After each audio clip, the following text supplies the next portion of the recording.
and they innovated from plain virgin coconut oil soap. In the past 3 years, I have launched a massage oil and an aromatherapy product, which is VCO-based. It is 75% VCO. And we are happy to have launched it at the time that VCO price was at its lowest in the Philippines at $2 per kilo. Okay? We invented a product that was effective, blended it with other ingredients, launched it in New York, had credible people endorse it, and then launched in the Philippines a year after, digitally and physically in the stores in the United States. When we launched in the Philippines last year, we engaged 55 of the most famous KOL influencers online. And we engaged Grab and, what do you call the other delivery? Grab and, anyway, these delivery services, we engaged them. And on the launch last year, in 3 hours, we sold 500,000 small bottles. Guess how much was the size of that bottle? It's 10 ml of virgin coconut oil based product. The price, retail price, is $21.99 US for 10 ml. So who says that VCO doesn't have a market? Do you have the quality that it takes, the certification that makes up the credibility of the product for you to come to the market with such? And therefore, we are able to pay back the farmers and even the producers who were producing for us, because that small company doesn't even own a factory. They just ask somebody to produce for them. And we created a marketing concept, a packaging, a blend that nobody has ever thought of.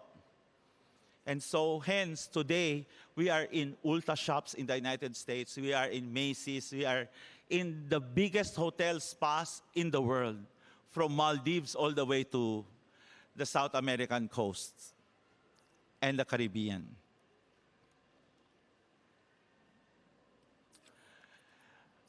I have actually changed my presentation to cater to Papua New Guinea and the island nations. So this was not original presentation. But I'd like to share to you because people have been asking me, what do we do? What products do we do for us to be credible? Century Pacific, a publicly listed company, launched its Century Pacific Agri Ventures Inc. Coconut Company just a few years back, less than a decade. And initially, they were doing white copra, which I said, why are you doing white copra? He says, what do we do? I said, what will you do with other products from coconut? Then the owners listened to me, being a adopted shareholder of the company. They said, Tom, teach us what to do. I said, just do coconut milk.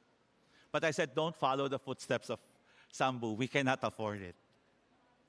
Hence, this product, this pouch, cheap product, sells at twice the price of Pulau Sambu today in the Philippines. And we are on our third factory after 1.5 years. Pouch, simple, no need for expensive equipment, just a retort vessel. And voila, you have your own coconut milk. And therefore, you can also have your coconut water and other products. Then you say you have so much coconut sap or wasted coconut water. The second product called basimatsi, which means bawang, sili, kamatis, at sibuyas, which is garlic, chili, tomato, and onion. No other, 100% natural. 3 vinegars: coconut vinegar, coconut sap vinegar, coconut water vinegar, and sugarcane vinegar. No preservatives, no coloring. This chili bottle, we use bird's eye chili, sells in Europe and the United States for at least 10 containers a month. This is made by a husband and wife who came to me and said, please help us sell this product. And because my friend Mr. Alo was asking me, says, why am I against coconut sugar? Because coconut sugar actually deprives you of the whole nut later on. Not unless you have so much hectarage that you will dedicate yourself, like Indonesia, to coconut sugar. Coconut sugar from Indonesia is $1.80. Philippines is $3. We could not sell against Indonesia. That I'm telling you. So not unless you can say you will sell at 150, then you can take over some of the clients of Big Three. But kidding aside, this is a company I launched, and this is again by a couple who had no money. But then I had a friend who had a HACCP BRC facility registered. All they had in their mind was the formulation, which we had to improve with R&D. Thus, we are now producing for major retailers around the world the coconut jerky, the coconut tapas, and we are the only one that's accredited by Starbucks as the coconut sugar, official coconut sugar, at least for the Philippines, Region 1, United States, Japan, Korea, because we could not produce more. Okay, so that's why, and this company is able to produce 4 colors of coconut sugar: white, or the mestiza we call, number 2, the brown, the golden brown, and the black one. There are specific markets for each of them. So you're telling me, are there available monies for investments? Yes, there's too much. Number one, money has not been directed properly, and that's why I was sharing to some of the people in the audience that maybe we should have a coconut roundtable organized by the ICC for funding, for research, for product development, et cetera, because there's just too much either hot money or good money that doesn't know where to go. And they don't know that in the coconut industry, we can recover, we can have an ROI within 2.5 to 3 years. That is not available in other industries. We have had this exercise with a lot of companies who have consulted us, and we made business modeling, financial business modeling as an example, and we proved ourselves right. So growing supply in a growing consumer base with growing applications, yes, there are investments into such, and one such company in the Philippines is called Lionheart. Lionheart is tenurized 11,000 hectares with 25,000 hectares more, only producing coconut sugar-based product. Nira as a beverage, and then you have coconut sugar and the aminos. They are the coconut secret brand behind. So, creating inclusive and profitable livelihood for farm and processing stakeholders. Inclusive and profitable because, you know, the problem that we have in the Philippines, and again, I'll always talk about the Philippine context, is that after the harvest, farmers tend to be idle. So, what I have been very, very fortunate, speaking into different occasions and fora like this, is that I had Chinese, Korean, and Japanese investors come to me and say, Tom, will you do this kind of work, this product, for a song? Meaning we cannot give you your regular profits, but just maybe a short allowance that your people can use. What is that product? The byproduct of the coconut frond. Everybody understands the coconut frond, right? The big stalk of the leaf. So if it falls on the ground, it dries to be hard. When it's fresh, it's very soft. When it's dry, the Chinese people and the Korean people and Japanese people who all like what? Roasted. Right? Roasting. They have engaged us to dry it. Just buy it from the farmers, pay the farmers at regular above minimum wage, cut it. They gave us a machine as small as an electric fan, and then we just feed the frond. It gets cut into business card size and pack it into sacks of 50 kilos. That's it. And we get paid how much? $700 per container. That's it. So it's my CSR. It's one of my CSR. Aside from teaching farmers and entrepreneurs, that's one of my best CSRs because those goes. And then they said, okay, the Chinese asked, so what will you do with the leaves and the stem of the leaves, right? In the Philippines, we call coconut stick broom. So in the Philippines, whether you like it or not, the people living in the United States and in Europe still use the stick broom. So we pack them into brooms of 20 in a box, label them as from an origin. We have an origin in the Philippines that's favored. And so we label them under that Unterwa brand, and it gets sold. How much is the cost? You can just only imagine how cheap that stick is, right? But we sell each broom for $20. $20 FOB. Okay? Then you say, there's the leaf. There's the leaf, right? So when the frond falls and it is fresh, so the farmers scour the farms, right? So they collect the leaves and tear it from the stem. So what our farmers women do on their children, of course the children are above 18 so as not to be accused of child labor, but they wash it and clean it, dip into a solution, and then they weave it. So what we did in the Philippines was to follow the pattern after the rag tag bags, meaning the rags from the cloth and the textile that was left over. We used the same renowned designers in the Philippines to teach the women how to weave placemats and coasters and what have you, vase, whatever. So, and that we sell frozen. That we sell to the United States, Canada, Europe, Japan. Aside from having the, yes, so don't worry, it will be fast. Otherwise, I have the, Miss Jelfina knows what my position will be. So again, on the digital marketing, you just have to know that your marketing concept is there, a campaign plan. Then you have your campaign strategy, and last but not least is the digital spend. There's no such thing as a free lunch. There's no such thing as a free online campaign. But how to boost that campaign is something that's very important nowadays. I just did one in Africa and the Middle East for a multinational brand coming from Japan and Korea. So when you campaign for incentives, say for example, ICC together with Kicks organizes an investment campaign for your country, then the story of the four grounds of impact must be compelling towards community, environment, equity, and industry.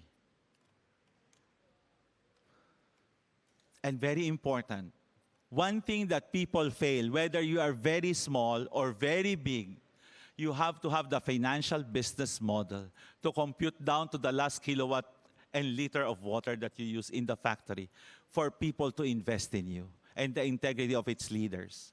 I had one project in the Philippines which failed because the president of that company deposited into his personal account about $1 million out of $126 million investment. So that killed the integrity. So, and because you're also here in PNG, I'd like to state to you what could be a reasonable size for nano micro enterprises. So you go from 5 or 10, 20 metric tons per day input, which will be realistic whether you do coconut milk, coconut sugar, or whatever. But for as long as you recover much, right? And number two is a small enterprise at 50 to 100. Medium is 200 to 350, and the large is from 500 to 2,000, which we have in the Philippines. And last, this is very important as well. I hope that when you do a project, you have all of these team members qualified. We have seen people in the Philippines fail because they hired people who do not understand coconut and how to derive the best value out of each nut.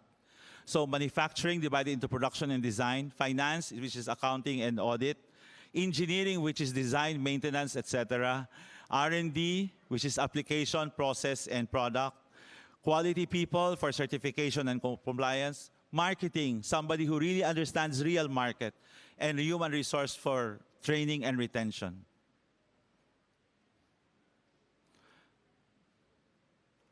So what's trending investments? Now in the Philippines, we have a lot of mergers and acquisitions, an expansion of local enterprises. Number two, we have nano, micro, and small enterprises falling due to lack of guidance, meaning they're setting up, wasting money because they don't know what to do. Number three, large multinational products, and I won't name names because a lot of them are known. They're into the Me Too, but they don't know what products to come up with and what kind of branding has to be there. In the market entry, we are now facing a lot of quality certifications. Number two, the secondary markets are also trying to enforce ingredients restrictions as well as packaging, like the July 1 ruling of the European Union for the Tetra Pak not to have the cap of the Tetra Pak detachable. Number three, small enterprises have great opportunities, believe me, just like the small stories that I shared with you. But it is continuing investment into quality compliance and exposure to markets that is very important. So meaning the KICS has to invest in exposing you to the markets, to the shows. So the big boys' toys and playground have definitely changed. Scale and profits dictate. So VCO is no longer a major product direction with limited R&D uses, and MCT, cryo, molecular, as well as pharma and personal care take center stage, as well as snacks and culinary products as a major turn. And new byproducts, R&D into household, even digital gadgets, which are being actually developed now by iPhone, and high-value intercrop are the light for the sustainability of the farmer and the farm workers. So I know a lot of you got interested into the multi-crop. The multi-crop is fine for as long as the science and economics of it is there.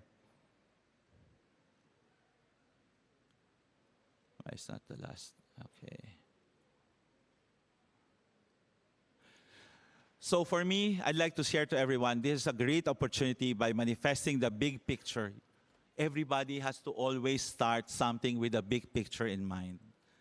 With the small players in our coconut ecosystem, for as long as we continue to champion our farmers, our workers, and environment through unity, consistency, and congruency of policies, then we are not bound to fail but succeed. So, Claudio, the closing song. So this is different from yours. Thank you so much, everyone. I know we don't have much time, but at least I hope I kept you awake for a short while. And you keep this song. Coconut Song is really a good song. I've listened to the Coconut Song sang last night, but this is a song. This is by the Baylor Choir in the United States, and it's also sung by the Swedish Symphony Orchestra and Choir. Please, Claudio, play.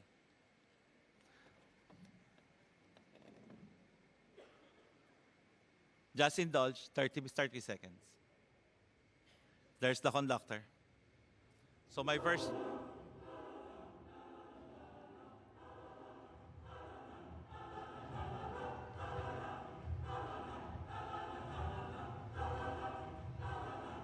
It's fun to be in Coconut. Thank you very much.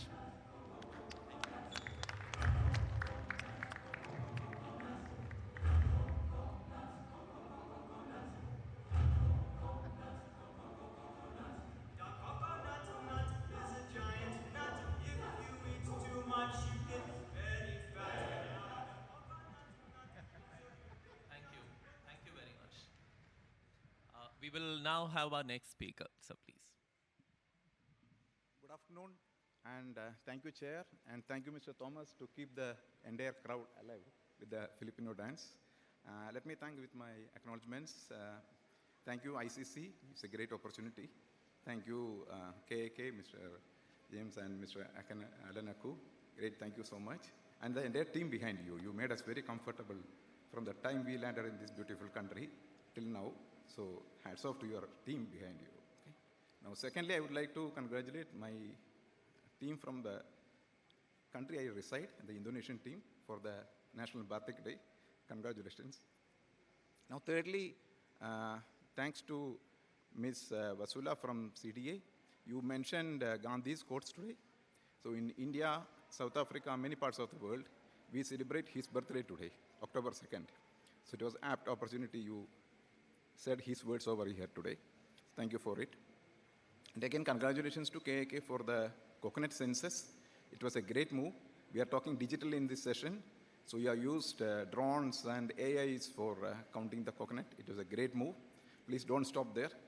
Knowing the number of trees will only the first step, but we need to know number of coconuts as well In the new technology, we must know what is the number of coconuts available. Then you can tell the farmers, okay, these 2 months coconuts are less, so hold it. When the price goes up, you sell later. Or when the crop is higher, you can say you sell off because the crop is very high. So that can happen only when you are able to count the coconuts using your technology. So I hope that you will get into the next step, which will be great. Thank you. Congratulations for that. So let me start my presentation. So I made this presentation targeting my friends, PNG farmers over here. But after coming here, I could see an equal number of policymakers, business leaders here. So since it's a short presentation, I thought of adding a couple of slides towards the end, where we'll discuss about the market trends, what is going to be the coconut prices in future, and what will impact those prices. I hope the time permit for it. Okay. So to introduce ourselves, we are copra buyers. But we don't buy this copra. You all know now what is white copra.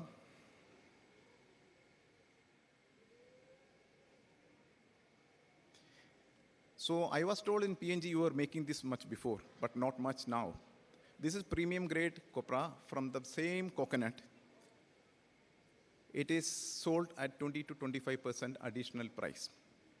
So this is nothing but white copra. It's very slow. So I'll just have a brief introduction about my company, then we'll discuss about white copra. So the company name is Marico. We are an India-based multinational company. We are present in all the emerging markets. Coming to our product portfolio, we are into hair care, we are into edible oils, fabric care, healthy foods, male grooming, skin care, and all the consumer needs. And coming to our coconut portfolio, we have this brand called Parachute, which is a flagship brand of our company, which is probably the highest sold branded coconut oil in the world. We also have this brand called Coco India, in which we sell organic virgin coconut oil, the coconut milk, coconut cream, many coconut-based cosmetics. Now we'll come to the white copra. So earlier, my friend Mr. Anas introduced 3 kinds of oil. So I would like to say it is 4 kinds of oil. So this kind of oil is, you make, this oil you are familiar with, you make copra out of coconut, which is the black copra, then expel it and make refined, bleached, and deodorized coconut oil, which is used as an edible oil, which is used for confectionaries, which is used for many other industrial usage, including oleochemicals. Infuse it and you take oil, or you have a desiccator method where you do a cold press and make oil. This is a very highly growing market. Now there is a third variant called natural coconut oil, which is nothing but you make white copra directly from the coconut and expel it, that's it. You just fill it and market it. So this Parachute comes to this grade. And if you see where it is used as cooking oil, it is used as cosmetic, it is used for strengthening the hair, for long hair in many parts of the world, including Sri Lanka, Bangladesh, Nepal, Myanmar, India, Malaysia, all these markets use this coconut oil. And also certain infusions like gooseberry and amla.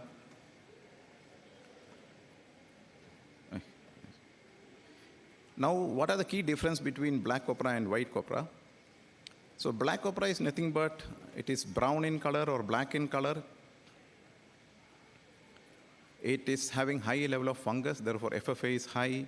A lot of powderiness, small pieces, everything during the process. You might have seen the black copra, it's familiar for you.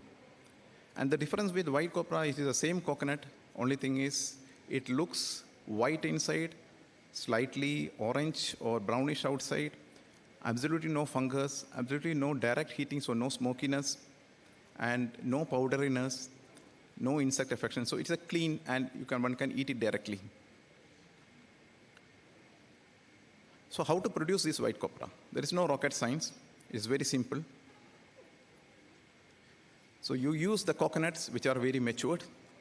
Thank God there's a big advantage for PNG. You don't have immature coconut, because you don't climb and pick it before it is getting matured. So it's all fallen. So it's a great advantage for PNG for making white copra. And process it in a very hygienic and controlled environment. No dust, no moisture ingression, clean environment you process. Direct smoking is to be avoided. So there's no direct smoking. Either you use a clean dryer or a sun drying or a mechanical dryers. No direct smoke should hit the copra. And it is fumigated, because once you make this nice white copra from here, by the time it reaches the target market or the final consumer, it should remain intact. So therefore, it has to be fumigated.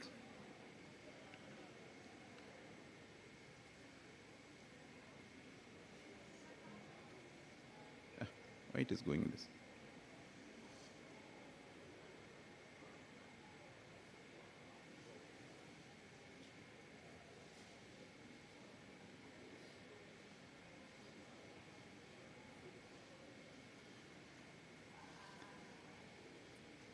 So one can use sun drying for making this white copra. You can use clean drying like small micro ovens, which is started now in PNG. Then you can use the greenhouses, or you can even use the mechanical dryers. Or a combination of any of these can be used for making white copra. And if you ask me, why should one produce white copra? It's a lower process loss. So as I told earlier, when you make black copra, you have a lot of small parts, dust, everything come out. That itself, if you count it, it is around 4 to 5%. So from the same 100 coconut, when you make white copra, you have a higher weight. Secondly, you get a higher value for white copra. It is around 20-25% higher value. Third, you get a better quality byproducts. Since you are taking good care about the coconut while processing, you get a better shell, better husk, so your byproduct quality also better, which gives a better marketability. So some minimum additional efforts, but higher realization. So this edible grade white copra is another product. From the same white copra, you take the uniform cups, cut at the edge, and this is sold as a product in many places. Where the winter is very high, people eat it directly along with the dry fruits. So there is markets in Pakistan, Iran, Middle East, they buy this copra for eating purpose. This copra also earns a much higher premium than the white copra, black copra. Now markets, if you see, we have white copra markets for making natural coconut oil in Bangladesh, Pakistan, India, Iran. And for edible copra, as I told, the markets are Pakistan, Iran, and Middle East. So in PNG, I know the process has started. We have been discussing white copra for a while now. So I know KIK has done a lot of initiatives. They have supplied the ovens, the pipes to many farmer units. Many MSMEs has been set up. Maybe many coconut farmer groups have been set up. So the journey has just moved. So journey has just begun. And I'm very thankful to KIK for having this flyer over here. So that shows the spirit. And I have a small AV to play. Can you just play?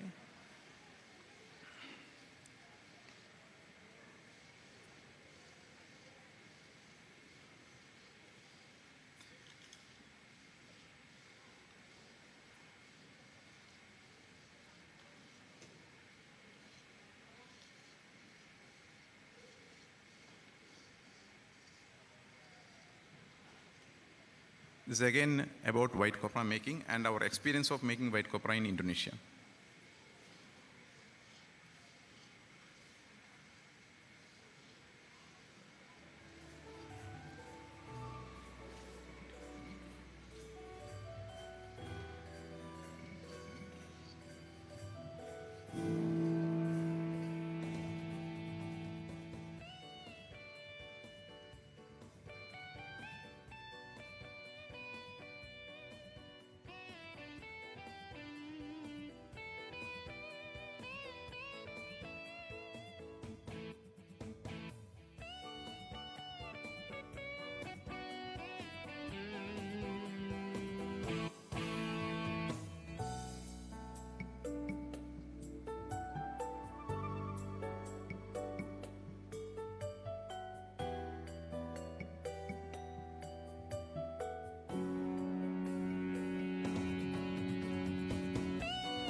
Saya bikin kopra biasa dari tahun 2008 sampai 2012. Tahun 2012 baru ada kawan yang ngajak bikin kopra putih.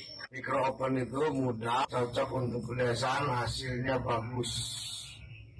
Dengan adanya kopra putih ini, saya punya kebanggaan tersendiri, Pak. Daerah pelosok seperti ini, saya bisa bikin kopra putih yang kualitasnya internasional.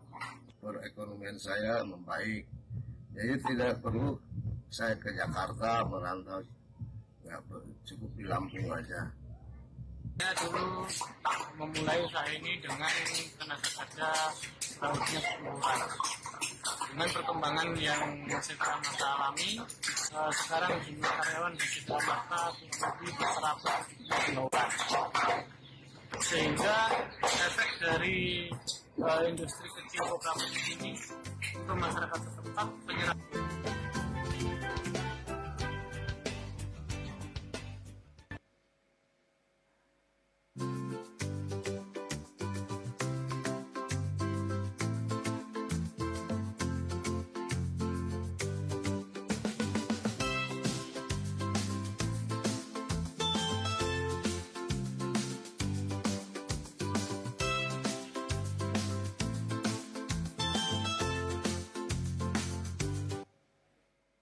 Please put the presentation back. How are we doing on time? You have 2 minutes. We'll discuss the market trend as well.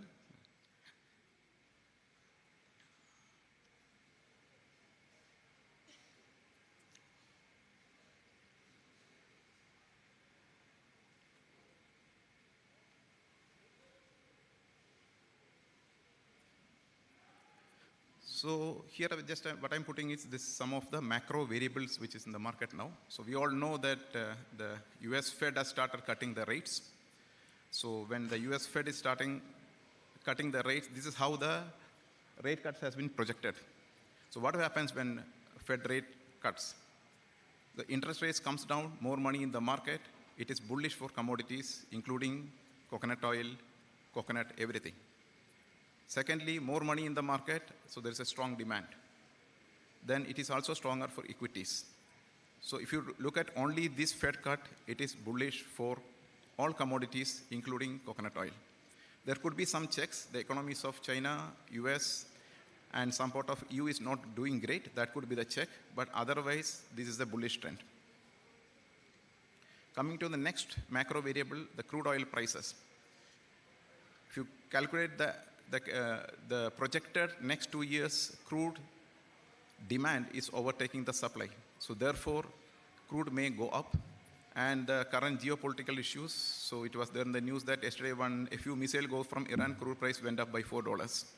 So this is again likely to take up the commodity prices, including coconut oil. Third is the currencies. So this is the currency graph of IDR, Indonesian currency, and dollar. So Southeast Asian currency are getting strengthened. When the currency, local currency is strengthened, you need to pay more US dollar for the commodities. Again, this is a bullish trend. The fourth one, which is an interesting one, when we say coconut oil, palm oil is the bigger sister. And the palm kernel oil follows the bigger sister, and coconut oil follows that. So generally, these three used to go in the same pattern.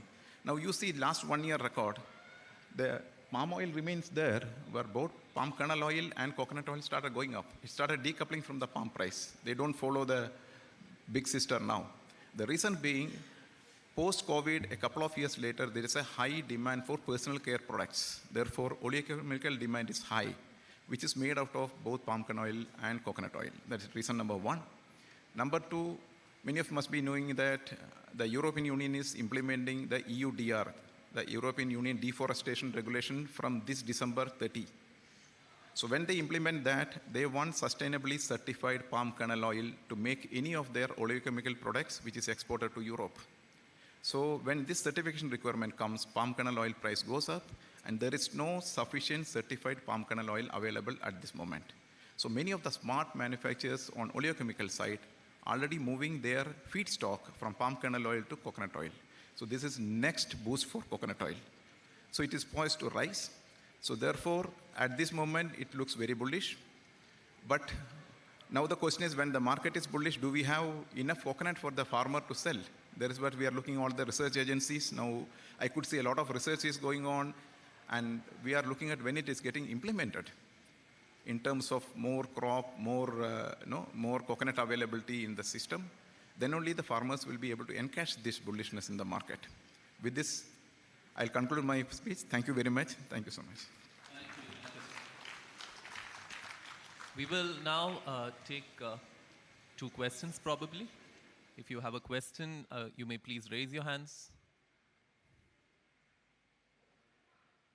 Any questions to the speakers?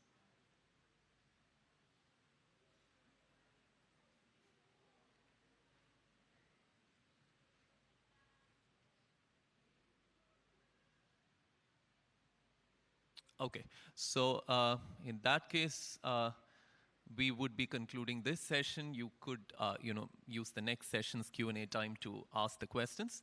I request, oh, sorry. Okay, please. Yeah, up there.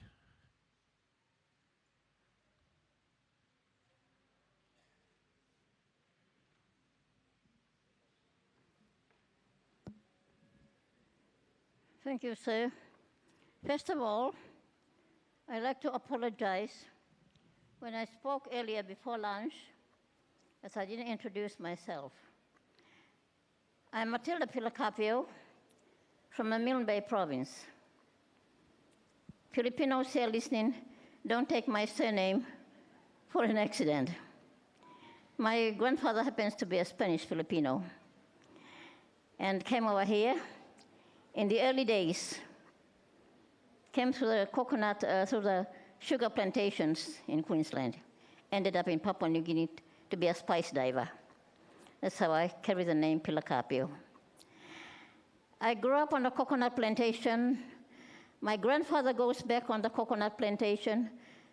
My parents on the coconut plantation, going back to 1907, British Papua, when Gili Gili Plantation, back in the Milne Bay province, was the biggest coconut plantation, produced desiccated coconut plantation in the southern hemisphere, including Australia and New Zealand. 1907 was owned by the Lever brothers from the USA, but managed by British because it was British Papua. I can go back and talk on plantations because I grew up after the war on plantations. I went to school with some money earned from coconut. And I love the coconut plantations.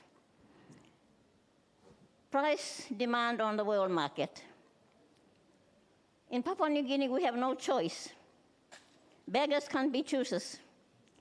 We are dropped in the ocean against Philippines, India, Sri Lanka, Indonesia, who are the big timers. I wrote a paper when I was 1 year on the board, Corporate Marketing Board, in 2000, and I wrote this, The Rise and Fall of the Coconut Industry in Papua New Guinea. And it took up 1 page, and the photo was Muranas in Madang. And Samekere Morauta asked the wife, where did this woman go to school that she knows economics?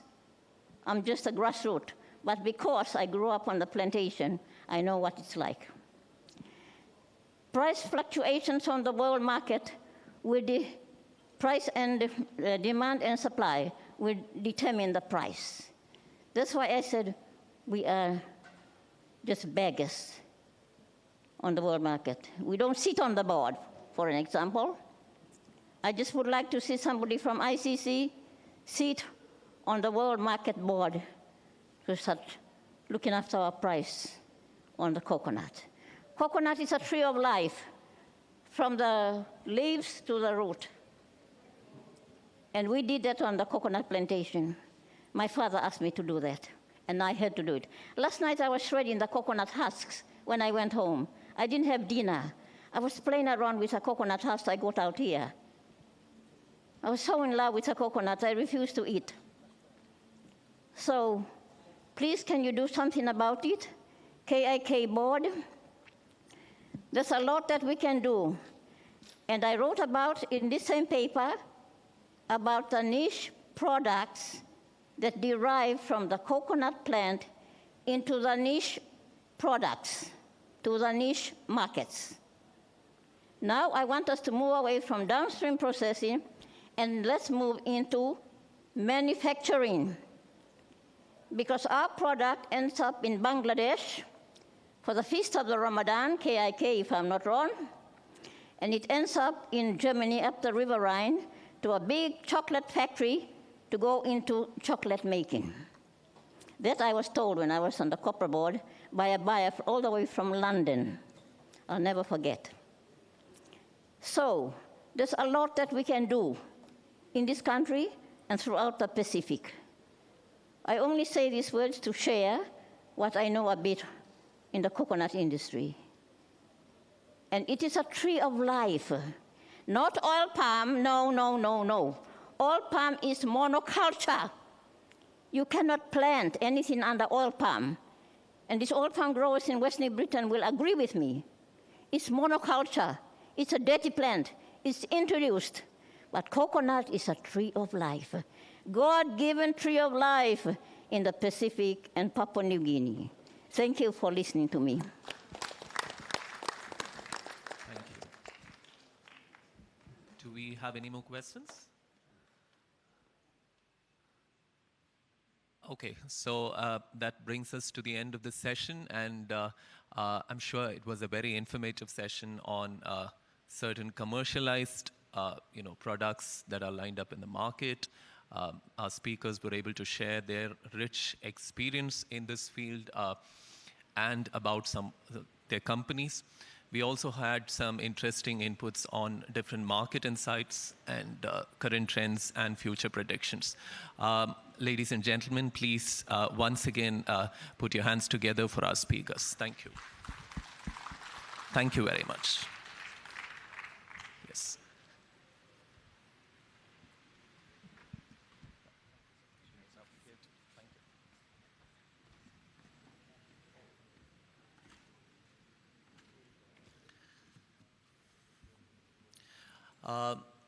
I'm happy again to chair the next session for this event, incidentally the last session, and a very, very important session. The session's title is Gender Inclusive Coconut Businesses. Very self-explanatory, very important, particularly the role of individual players in the coconut industry must be recognized and acknowledged. Appropriately for this session, we have two women leaders for sharing their thoughts. As I call out the names, I request our speakers to please come onto the stage. Ms. Fabiona Efriani, please. She is the Assistant Chief Executive Officer of Mah Ligai Indo Cocoa Fiber Indonesia.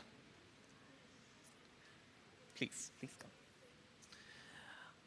May I also take the privilege of welcoming Ms. Lestiana Yulian Dari. Please. She is Director of Elliott Green from Indonesia.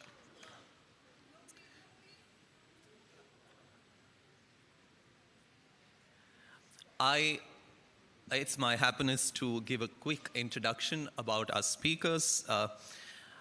Ms. Fabiola is the Assistant Chief Executive Officer of this company, and she exports to more than 10 countries from all across the world since 2007, with products mainly focusing on plantation and hydroponics. Ms. Lestiana is the director of her company and a leader in Indonesia's fair trade industry, producing organic ingredients sourced from regenerative crops. Over the years, she has contributed significantly to several sustainable agriculture programs. Please welcome our speakers. We will now start our last session, and I request our first speaker to please.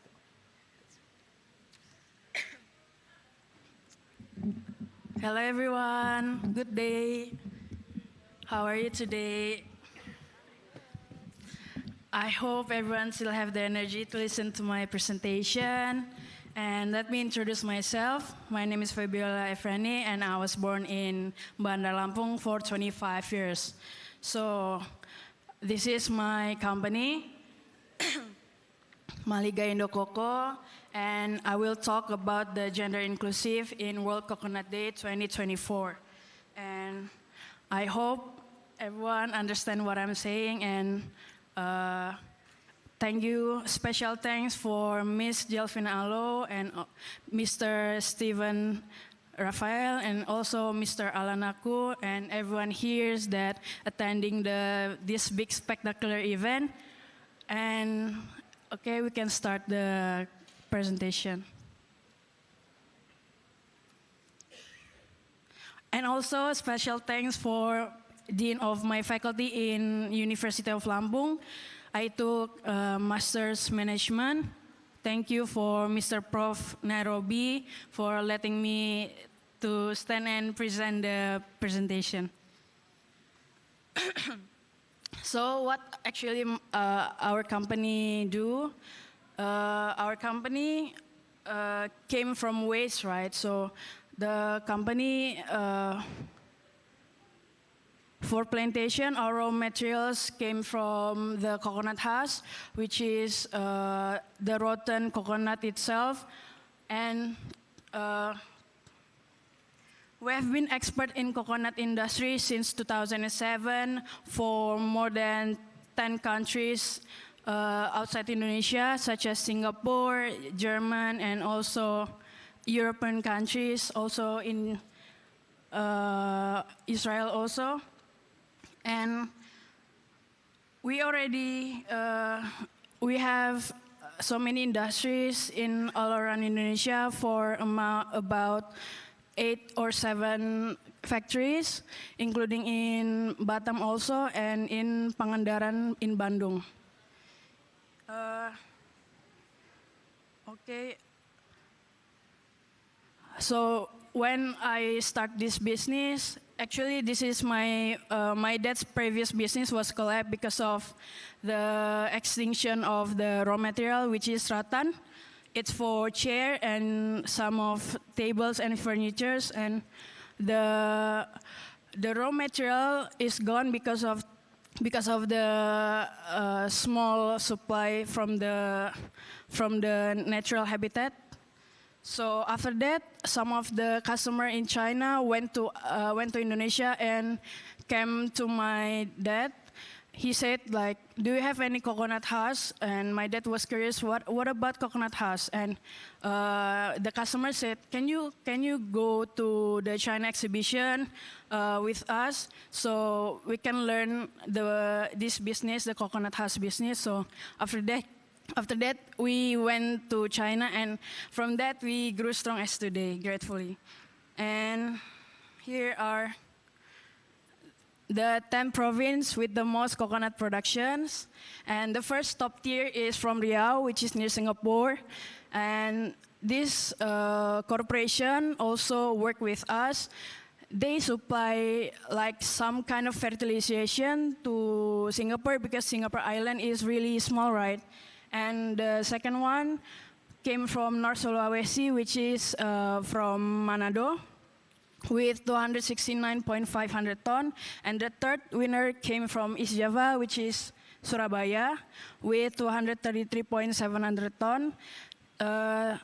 This Surabaya also have the international port, which we sometimes we export it from Surabaya.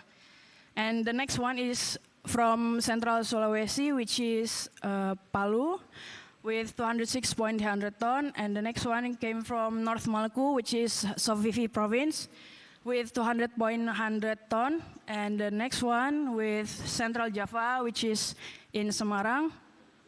Also, we have some governmental corporation there, and we also export it from there with 158.200 ton. And the sixth one came from South Sumatra, which is in Palembang, with 114.900 ton.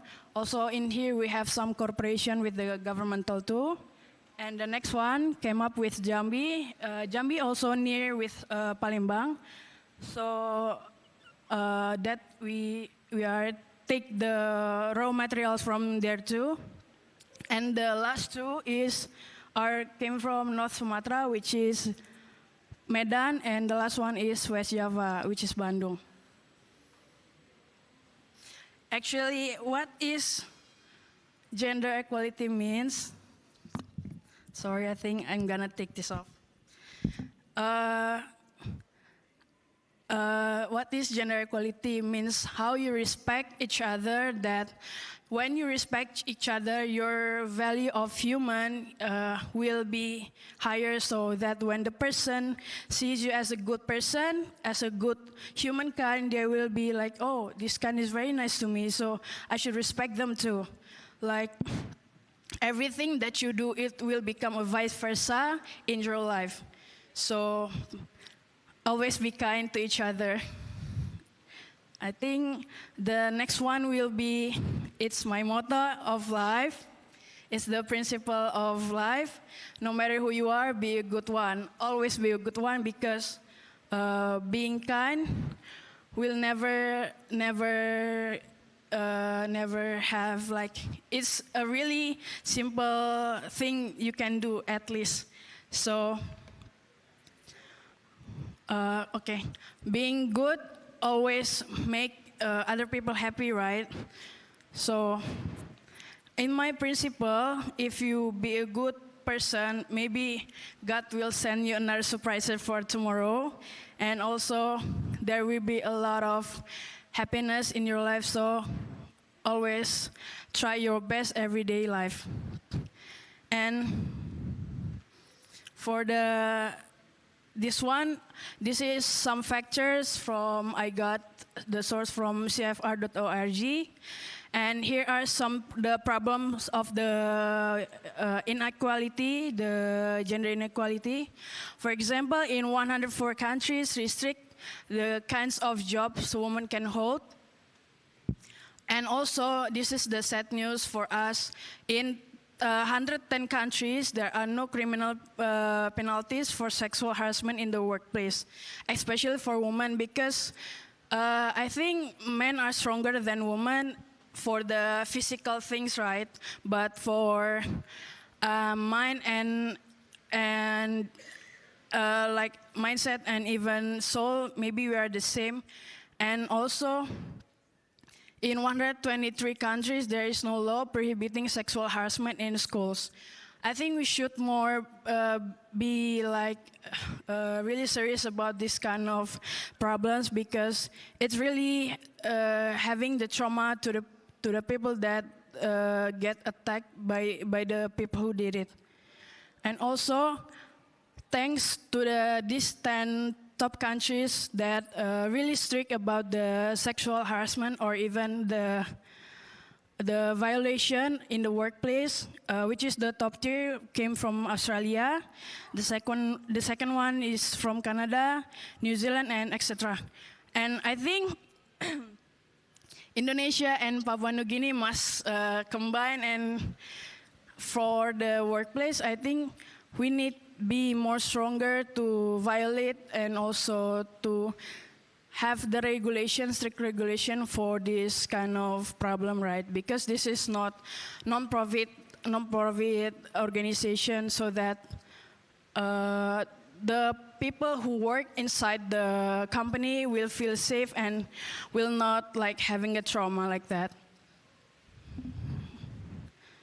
Okay, sorry. Australia is the most perfect one. It's almost, it got almost 100%, 95% out of 100%. Okay, so here are some of the production in my factory, jumping out the box. So this is the drying process. So the production need to be do it several times because of the saltiness inside the cocoa pit must be under 700 pH because of the standard regulation for the export, mostly to China.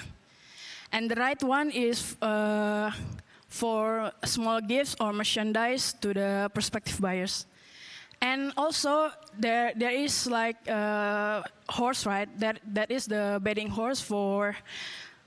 So the baby fiber put inside the cage, and after that, when the horse pee, the smell will be absorbed through the baby fiber, and from that, it can gain like profit. They can sell it to another country also. So this is also our production. We save the stocks inside the plastic bag and put it inside the warehouse. And before we export through another country, we put it inside the pallet, which is the brown wood, and we seal it with the plastic. And also we tied it with some wrapping. Okay, I think there are some of women workers, right? Because in our company, in our principle, we don't discriminate anyone or any gender, including mother or even a small child. Everyone can work with our company. The most important thing is how we can manage the people and how we can have a mutual connections between employees and even the managers. And the important thing is how you get the work done, no matter who you are, no matter where you are from, no matter how old you are, and also if you get the work done, we will get very best of our deeds. And also the right also the right side, the grinding process, which is to separate the baby fiber and the cocoa pit, because this method is for the plantation, the cocoa pit going to the plantation, and the baby fiber will be processed as a cocoa chip or cocoa fiber. So the main products are cocoa pit, cocoa fiber, and cocoa chip. These are mostly exported to China and also Italy. For Italy, maybe some of the plantation will be used for hydroponics to grow weeds or marijuana, but it's for medical methods. So this is our vision and mission. All of us maybe should have this kind of principle. The first one is to preserve the world of nature. Yes, because our product, coconut, came from the mother of nature, right? And if the mother of nature is going to extinct or they are diminished from this world, we cannot have money, right? We cannot produce profit anymore. So that we need to take care of them also, because we are thankful for this very beautiful creation, which is coconut. We are live from the coconut also. We gain profit from coconut. So that's why we need to take care of them too. Sorry. The second one is useful products and also big impact for our society. And maybe I believe coconut is already very useful, right, for our life. And we are happy if we sell our products, is become useful for others also. If we, for example, we invent this product, right, cocoa pit. So everyone searching for cocoa pit. What is cocoa pit used for? And they buy it for fertilization, right? For the vitamins, for the plantation, for the vegetables, fruits, and etc. That's why they use cocoa pit to grow faster, and also very big nutrition from that. So I think we are already in the right path of business model. The third one, help to grow other people. Of course, I'm standing here not only for profit, also I want to help others. If you guys want to make a new factory or even new business, or if you guys even have, you want to have a discussion with me, it's okay. We are so open for anyone to. Maybe you want to like learn our business, learn everything from me. You can contact me through WhatsApp or anything. Also, we are so happy if we see our employees are getting very happy for our company, right? So maybe we can share our ideas together. The last one is, maybe everyone already know about this. This is already crystal clear, also low price with high quality. I think everyone wants the high quality with low prices, right? So this is our last goal, which is we made products that very useful product, very long-term use product, and also very high-quality product, but also with a low prices, average prices lah, so that we can help grow, we can help other to know what's the function of this product actually, and also, so they are not thinking bad about the coconut itself. They always need the coconut for their life. I hope everyone will have a really real connection from after this, and we can discuss it furthermore. And I think for another lesson of this, I hope everyone will have a business that is a long-term process, and I will let anything will be processed. If anyone have a question, please let me know and we will discuss it furthermore. Thank you. Thank you. I can send you my WhatsApp if there's any discussions. Actually, I need an investor to make the business also. Thank you very much. We will now have our second speaker for the session.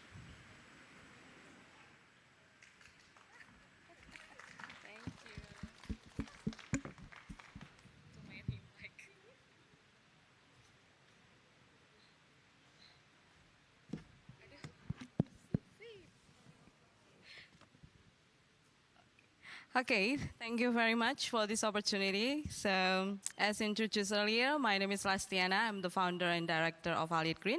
So, we are a female social enterprise producing regenerative organic coconut blossom sap-based products like organic coconut sugar. But today, I'm not going to talk a lot about regenerative organic coconut sugar, but about gender inclusivity, because I work a lot with female farmers and farmers with disability and less able farmers. So, okay, so the gender inclusivity is a very, very hard topic actually, and it's a very complicated because it intersects with various social, cultural, economic, and political factors that vary across societies and historical contexts. And gender inclusivity is like R&D done by Dr. Fabian, my favorite speaker of yesterday. So it's like increasing the level of R&D. So gender inclusivity that you are going to implement on the farm level and in the company, it's like R&D as well. So including the cost, indicate the needs to establish an efficient system of strategic management in gender inclusion. So in our organic coconut sugar agroforestry system, women working in agriculture often face hazardous conditions, long hours, gender discrimination, and even gender-based violence or sexual harassment. Understanding of labor rights and improving access to labor and social protection. But to be honest, I'm not really a gender specialist, but that's what I'm doing right now. So how do we imagine to start gender inclusive program in coconut supply chain? So this gender inclusive or coconut business, so it's not only about coconut sugar. It's basically coconut business can be any products coming from coconuts. It's a powerful initiative promoting equal opportunities for both men and women. So it's not only talking about women, but it's also talking about men, right? So to be equal to everyone here. In rural areas can help foster economic growth and improve community resilience by ensuring that women have the same access to resources, training, and sorry, I don't know why it's not going to work here. Okay. Same resources, basically women and women will have to have same resources, training and decision-making roles, and you're likely contributing to more sustainable and inclusive development model. On farm, in the context of coconut farm, gender inclusivity is not only about focusing on women, as I mentioned before, but ensuring that all individuals, regardless of gender, have equal opportunities and roles in the farming activities, production, processing, and distribution of coconut products. The goal is to integrate men and women into every aspect of the coconut industry, value chain, farming, production, and business management, ensuring that both gender benefits equally from the opportunities and resources available. So, achieving a gender-inclusive program in the agriculture, coconut sugar, or coconut oil products chain is a transformative journey. So basically, it's not like when you would like to do gender, today you do that, and tomorrow everything will be done. So that aims to balance gender equality with the economic and social realities of our coconut farming communities. In many parts of the world, including 21 coconut producing countries, especially in rural areas, women have limited rights to land ownership. So it's still happening in Indonesia as well. So even when law supports equal rights, cultural practices often favor men, restricting women's access to land for farming. And in Indonesia, if a woman would like to have a bank loan, she has to ask for her husband or man's permission, even if it is for farming activities. And women are often expected to balance farming with household duties, which reduces the time and energy they can dedicate to farm work, resulting in lower productivity, knowledge transfer, and income. And female farmers tend to let their husbands or men to participate at the training instead of themselves going for training session due to the household duty. And women in rural areas often have less access to agricultural education and technical training than men, which hinders their ability to implement more advanced and sustainable farming practices. The road to gender exclusivity in coconut farming is undoubtedly bumpy. So I don't say it's going to be smooth road with numerous cultural, social, and economic challenges, because we have been experiencing that since the beginning of the establishment of the company. And then, however, the benefits of overcoming these challenges are immense. Gender inclusivity not only the lives of women farmers, but also enhances the productivity, sustainability, and resilience of the entire coconut farming sector. And the journey of our gender inclusivity in producing and processing an office environment is also definitely possible to happen. So as I mentioned before, gender inclusivity is not only at farm levels, but also at the office and also distribution. So basically all chain must implement this gender inclusive system. And then overcoming the barriers that women face in these sectors, whether it's unequal pay, limited leadership opportunities, or biased workplace cultures, requires sustained efforts at all levels of society and business. So we also have like a daycare program at our facility. So for women who just gave birth, they can bring their babies and their kids, so then they can work at our facility with no worries. Okay. So implementing the gender inclusive opportunities at farm level. So we could experience basically that the gender inclusive program increased agriculture productivity significantly, but as I mentioned before, it is a transformative journey. It's a long-term journey. It's not going to be one-day service because Rome is not built within a day. So that's why how you have to understand that the gender inclusive system has to be built slowly but surely, but you know where you would like to go with the gender inclusive system. And then gender inclusive programs increase agricultural productivity significantly by 20 to 30%, that boosts household incomes by 20 to 40%. Again, it's a long journey. Gender inclusive coconut production can increase market value by 15 to 20% through certification and premium markets.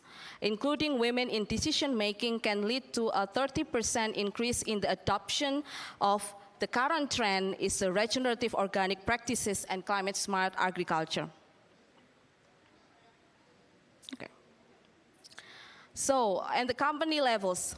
So, implementing the gender inclusive program in the processing office, in the office distribution office, presents significant opportunities for improving productivity, enhancing business outcome, and promoting social equity. And then logistic can ensure that improved coordination between different departments by overall productivity 20 to 30%. That's what we have experienced so far. By involving women in the product development and marketing processes, coconut products can create new product lines like regenerative coconut products to enter niche market, driving growth through by 40%. In our social enterprise, gender inclusive workplaces reduce turnover rates and improve employee retention. Having gender balance, also leadership in the processing office can increase overall management performance by 25%. So about 90% female leadership in our office are key management can improve performance and business outcome as women bring different perspectives and leadership style to the table. Okay, so at the heart of our commitment, it's our vision.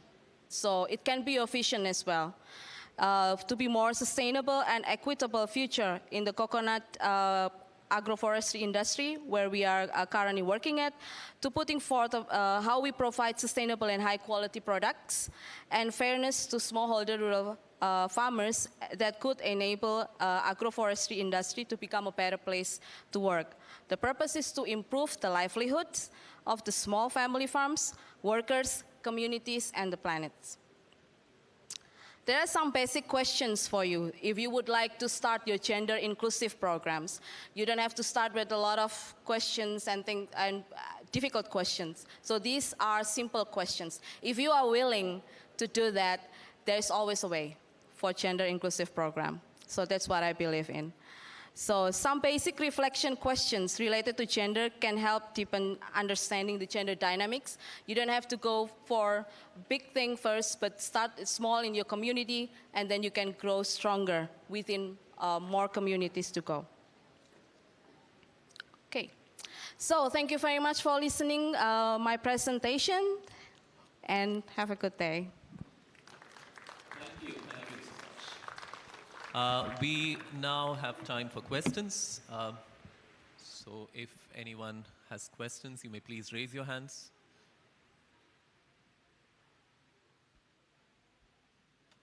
Yes, please.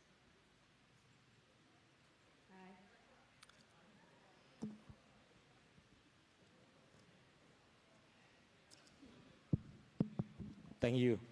I introduce myself. My name is Edi Yusuf from Indonesia. First of all, actually, I would like to ask to my female friends here, but I really appreciate they give very good presentations to remind us that we must have equality.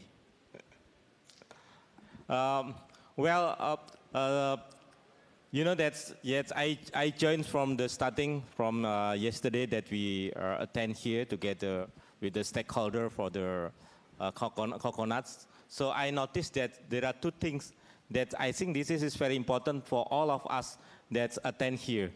I'm very happy I finally can join together with you and can share my input for the development of coconut. You know that if you compare the production of the coconut oil is far compared to the vegetable oil, other vegetable oils. For example, that if I can give example here, from the palm oil is the per hectare is around 3.3 million ton per hectare. For the coconut oil is only around 200 ton per hectare per year. And compared to another, for the soya, also is around, soya is around 0.45 million ton per hectare per year.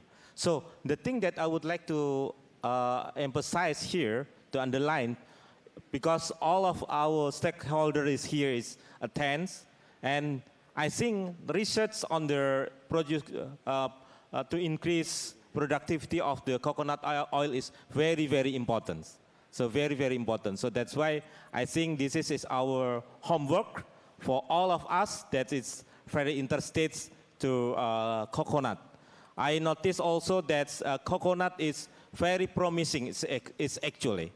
So, so that is very important to increase the productivity for the coconut oil, because in the coming days the needs for the vegetable oil is increasingly. So that is very important. That is one thing that I think all our stakeholders is please notice from this matter. The second thing that I would like to emphasize here is related with the industrializations of the coconuts.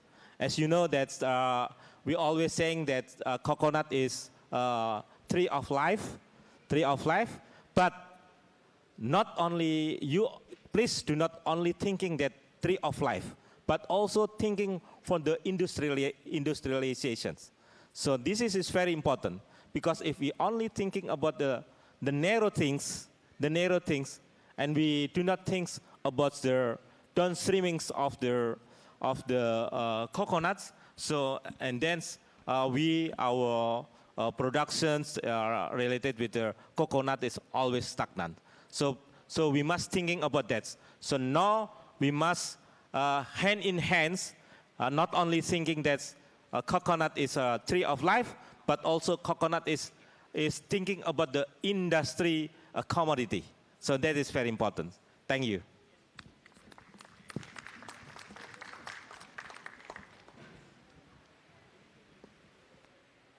Do we have any other questions? Yes, please. Yeah.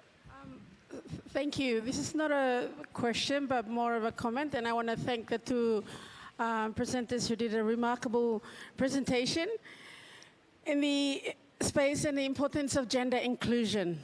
Being from Bougainville, Bougainville is a strong matrilineal society. 98% the land is owned by women, 2% by men. And when it comes to doing agriculture project and all that, when I say matrilineal, it means that as long as you're a family member in the clan where the women actually owns the clan. I think I can also speak that in the same stages for Milne Bay, Alotau as well too, where it's a matrilineal society. However, in the actual space of agriculture, it is still not an equal playing field for our women. They still struggle, and to hear your presentation and what you are doing is an inspiration for our women in the agriculture space. Being the Minister for Primary Industry in Bougainville, I always make sure that this is something, it's not just within the coconut, but also with the cocoa industry as well too. And we're encouraging a lot of women through the cooperative space where they participate in this program in the space of agriculture.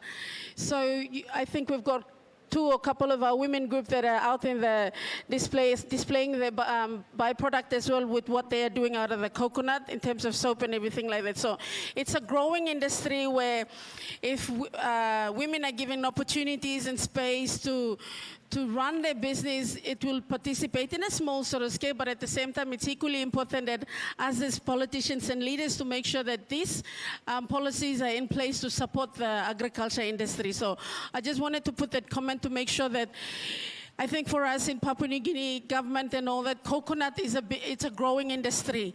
And we need to wake up and we need to actually start investing and putting our time into it by supporting our farmers in our 22 provinces in Papua New Guinea.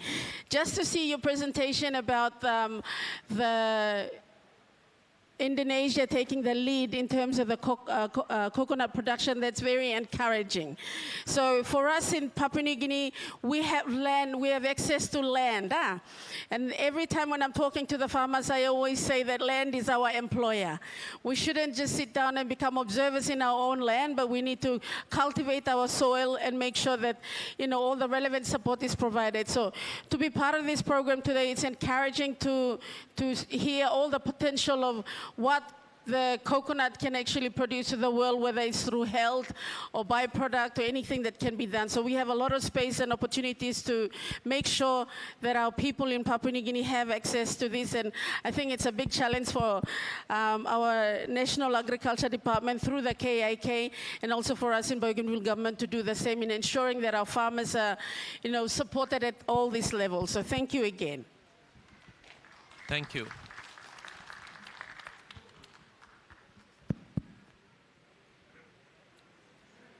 We will take two last questions, two more questions. Yeah. Hello.